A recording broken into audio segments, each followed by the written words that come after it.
Friends, हमारे पृथ्वी के atmosphere में बहुत सारी गैसें मौजूद हैं और सबके अपने अलग अलग बेनिफिट्स हैं। पर इसके लिए एक कंडीशन बेहद ज़रूरी है, वो ये कि एक पर्टिकुलर कंसंट्रेशन पर ही हर गैस फ़ायदेमंद है। अगर उसकी कंसंट्रेशन कम या अधिक हुई तो वो फ़ायदे की जगह नुकसान पहुंचाने लगती है। इनमें से ही एक गैस है कार्बन डाइऑक्साइड, जो हमारे एटमॉस्फेयर में नेचुरली मौजूद रहता है। ये सन से आने वाले रेडिएशन से हीट ट्रैप कर लेता है ताकि वो वापस स्पेस में ना लौट जाए। अगर कार्बन डाइऑक्साइड ना हो तो हमारा प्लेनेट बहुत ज़्यादा ठंडा हो जाएगा, जिस वजह से ह्यूमन बींग्स का सर्वाइवल भी रुक सकता है।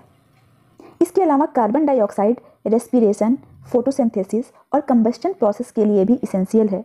इस तरह हम ये भी कह सकते हैं, carbon dioxide is essential for the survival of most living organisms and cycle in the ecosystem। दोस्तों, हमारी प्रकृति इस कार्बन डाइऑक्साइड गैस को एक साइकिल के माध्यम से बैलेंस रखती है, जिसे कहते हैं earth's carbon cycle. But nowadays human activities like industry, intensive agriculture, livestock farming and transport are altering the carbon cycle in 2 ways। First, by adding more carbon dioxide to the atmosphere, and second one is by influencing the natural sinks like forests and soils to remove and store carbon dioxide from the atmosphere। Video में हम आगे जानेंगे कि carbon dioxide gas और green house effect में क्या connection है और इसका ह्यूमन हेल्थ पर क्या इम्पैक्ट होता है। मगर आगे बढ़ने के लिए हमें पहले ये समझना होगा कि ग्रीन हाउस इफेक्ट क्या है। Greenhouse effect is natural process in which some atmospheric gases trap heat near to the Earth's surface।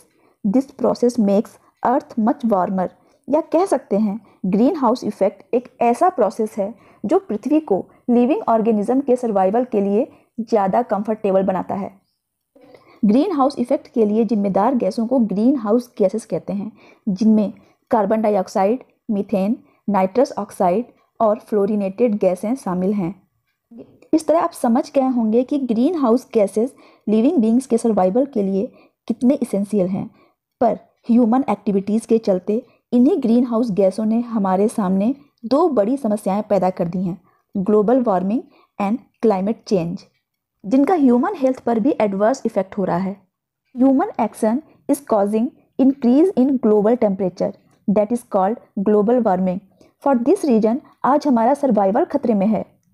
Flooding of coastal cities, desertification of fertile areas, melting of glacial masses and proliferation of devastating hurricanes, ये green house effect के कुछ main consequences हैं।